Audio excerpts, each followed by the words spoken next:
उत्तराखंड की ऊंची पहाड़ियों में एक रहस्यमय और विशाल अजगर रहता था जिसका नाम था कालिया। वह कोई साधारण सांप नहीं था।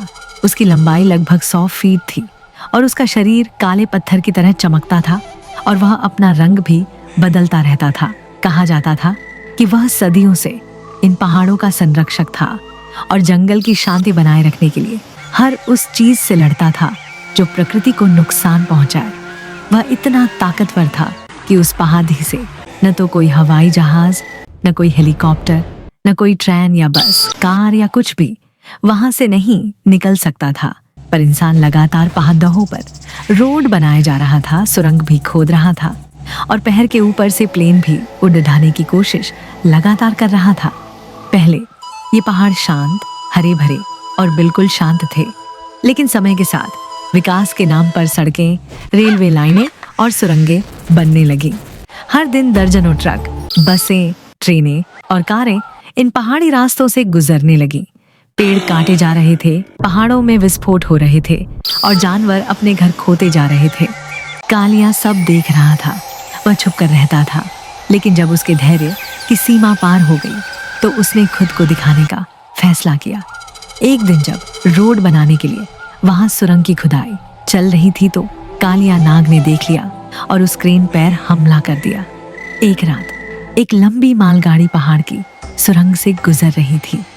अचानक इंजन चालक ने देखा कि सुरंग के बाहर की पटरियों पर कोई काला पत्थर जैसा कुछ पड़ा है। उसने ब्रेक लगाया, लेकिन बहुत देर हो चुकी थी। जैसे ही ट्रेन पास पहुंची, वह पत्थर हिलने लगा और अपने पूरे आकार में आ गया। वह कालिया ही था। ट्रेन का इंजन कालिया से टकरा गया, जिससे ट्रेन पटरी से उतर गई। ड्राइवर को चोट आई, लेकिन बाकी यात्री सुरक्षित थे। चारों ओर अफरा तफरी मच गई। लोग समझ नहीं पा रहे थे कि यह क्या था। 2 दिन बाद एक सरकारी बस और ट्रक पहाड़ की घुमावदार सड़क पर चढ़ रहे थे। अचानक रास्ते में एक काली दीवार दिखाई दी। ड्राइवर को लगा कि यह कोई पुल या चट्टान है, लेकिन जैसे ही वे उसके पास पहुंचे, वह दीवार हिलने लगी। वह भी कालिया ही था, जो सड़क पर लेटा हुआ था। बस और ट्रक दोनों उससे टकरा गए। ट्रक पलट गया, बस सड़क से नीचे लुढ़कते लुढ़कते बची। लोग डर के मारे चिल्लाने लगे। ड्राइवरों ने बताया कि यह कोई दैत्य सांप था जो रास्ता रोक रहा था। अब पूरे पहाड़ी क्षेत्र में अफवाहें फैलने लगी। कोई राक्षसी प्राणी जंगल में जाग गया है, ये प्राचीन देवता का प्रकोप है, प्रकृति हमसे नाराज है। सरकार ने तुरंत सेना और वन विभाग की टीम भेजी।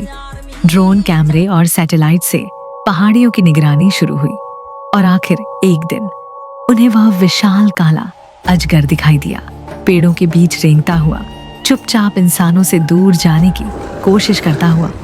वन विभाग के प्रमुख doctor Acharya we Shastri ji ने कहा, ये कोई राक्षस नहीं है, ये एक प्राचीन प्रजाति का पाइथन है जो सिर्फ अपनी जगह की रक्षा कर रहा है। इंसान उसके घर में घुस गए हैं। सरकार को समझ में आया कि विकास और प्रकृति में संतुलन जरूरी है। उन्होंने तुरंत रेलवे और सड़क मार्ग का रुख बदलवाया ताकि वह जंगल और कालिया के क्षेत्र से दूर रहे। इसके अलावा उस इलाके को संरक्षित जीव क्षेत्र घोषित कर दिया गया। आज भी उस इलाके में कोई ट्रक, बस या ट्रेन नहीं जाती। वहां केवल पक्षियों की आवाजें सुनाई देती हैं। लोग अब उस जंगल को कालिया वन कहते हैं। बच्चों को बेड टाइम स्टोरीज में यह सिखाया जाता है कि अगर हम प्रकृति का सम्मान करें तो वह हमारी रक्षा करती है, लेकिन अगर हम उसका संतुलन बिगाड़ें तो प्रकृति का संरक्षक जाग उठता है। जैसे कालिया। कहानी सिर्फ एक अजगर की नहीं है, बल्कि यह प्रकृति और इंसान के बीच संबंध की भी है। हम जितना प्रकृति का ध्यान रखेंगे, उतनी ही वह हमारी रक्षा करेगी।